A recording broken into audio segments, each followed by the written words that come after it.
Nesse segundo bloco, como vocês estão vendo na imagem, eu começo por demonstrar que o Ministério Público começa a ter funções multifacetadas, né? Para dar a ideia, ao final, da sua polivalência. No período constitucional da República, ou através das várias constituições da República, nós vamos encontrar o Ministério Público ora no Executivo, ora no Judiciário, ora como autônomo. Só para ilustrar, por exemplo, na Constituição de 1946, o Ministério Público aparece com o título autônomo. Aí ele ganha estabilidade, ganha inamovibilidade, que são duas garantias muito importantes para o exercício da função. E também, a partir da Constituição de 46, o ingresso na carreira só pode ser por concurso público.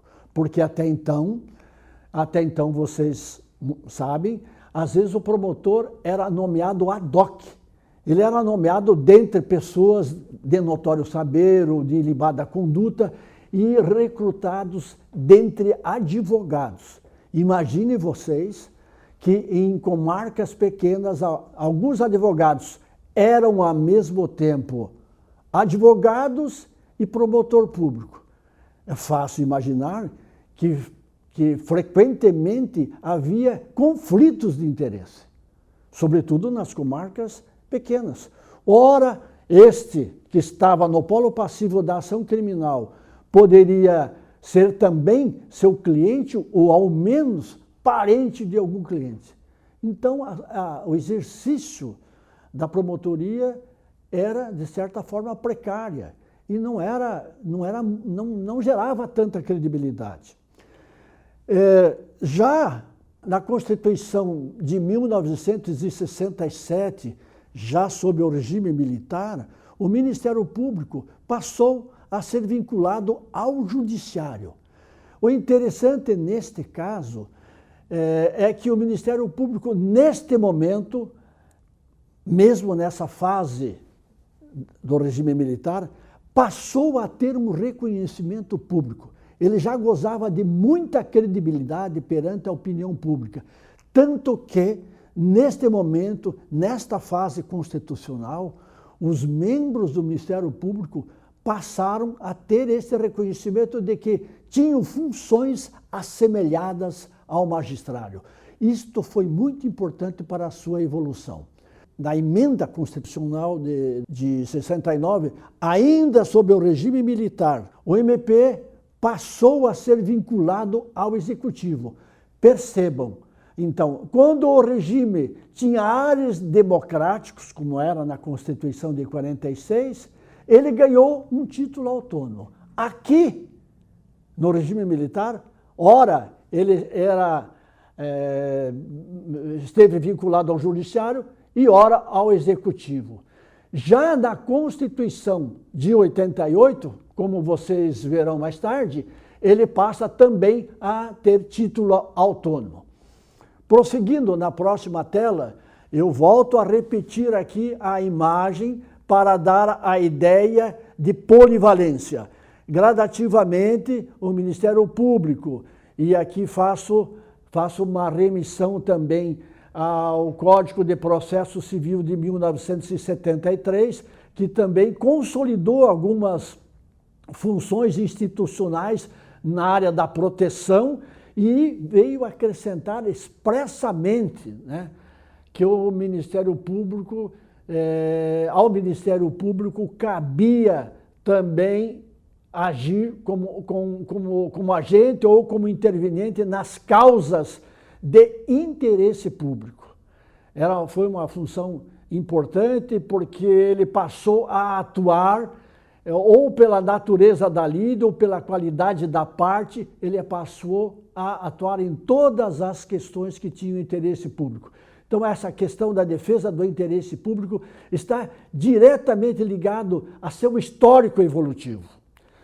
Na próxima tela, aí sim, nós vamos passar agora para uma fase muito importante para o Ministério Público brasileiro.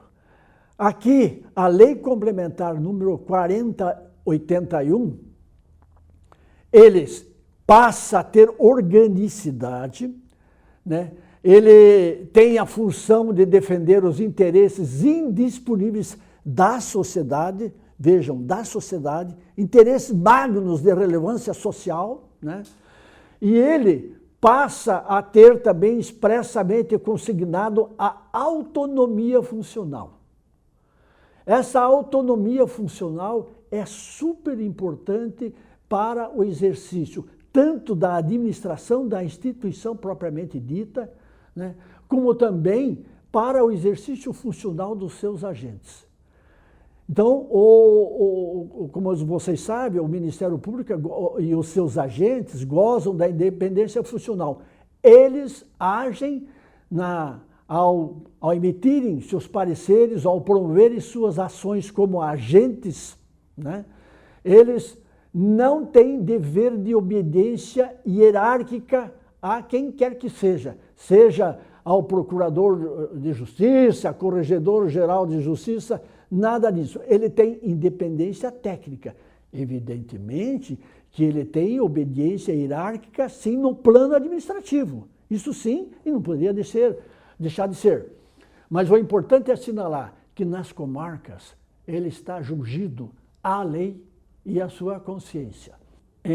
Com essa lei complementar, ela estabeleceu um rumo, mostrou um caminho, ele clareou um caminho que mais tarde viria a ser consolidado na Constituição de 88. Por isso é que nós chamamos que a lei complementar 40 de 81 foi uma espécie de carta de alforria. Houve uma libertação, foi um motivo exultante para o Ministério Público, porque ali estava ele, tinha organicidade, tinha bem claras as suas atribuições, a sua estrutura de carreira, seus deveres, suas responsabilidades, seus direitos e as vedações. Isso foi muito importante e o Ministério Público passou então a ganhar até mais visibilidade. E tem uma importante relevância também, porque nas atribuições que foram conferidas ao Ministério Público para essa Lei 4081, foi consignado que ele tinha o dever, ou a prerrogativa, ou a legitimidade, ou melhor dizendo, a legitimidade para promover a ação civil pública. Eu confesso até que não lembrava bem que isto estava consignado na Lei 4081.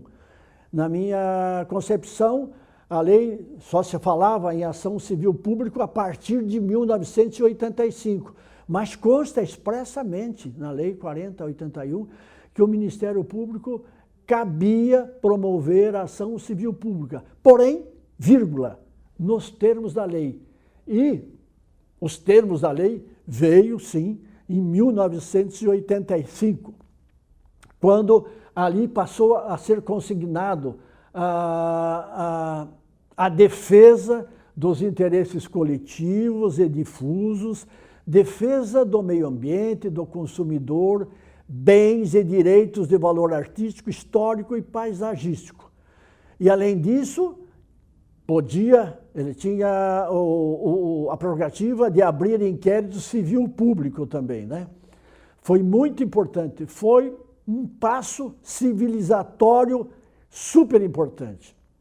Quero invocar aqui uma frase de efeito que sempre usou o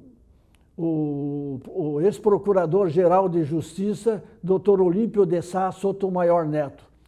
Ele sempre dizia que, a partir, sobretudo deste momento, o Ministério Público deixava de ser aquele despachante processual, restrito aos gabinetes, aquele ficava preso aos gabinetes e que nem sequer era conhecido.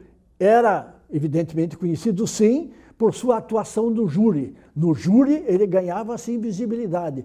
Mas, a partir de agora, da ação civil pública, defendendo interesses magnos, né, da sociedade, ele sim, aí ele saía do gabinete e passava a ganhar maior visibilidade. E ao ganhar maior visibilidade, evidentemente também concomitantemente, na medida que ele foi promovendo essas ações civis públicas, na defesa do meio ambiente, do patrimônio histórico, da defesa do consumidor, causou, dentre outros, evidentemente, causou uma certa estranheza no começo. Os próprios segmentos mais poderosos, poderosos economicamente e socialmente, passou até a haver uma reação. Mas que Ministério Público é esse? Que promotor é esse que agora está interferindo, que está agora atuando numa área do meio ambiente, quer dizer, está querendo intervir em questões de políticas públicas, por exemplo. Mas foi exatamente este passo importante. E o Ministério Público, tão logo ganhou, né, ganhou essa atribuição, ele saiu a campo e pontificaram no Brasil, por todos os lados, ações civis públicas. E o Ministério Público, então, ganhou uma enorme visibilidade e também passou a granjear a confiança da sociedade.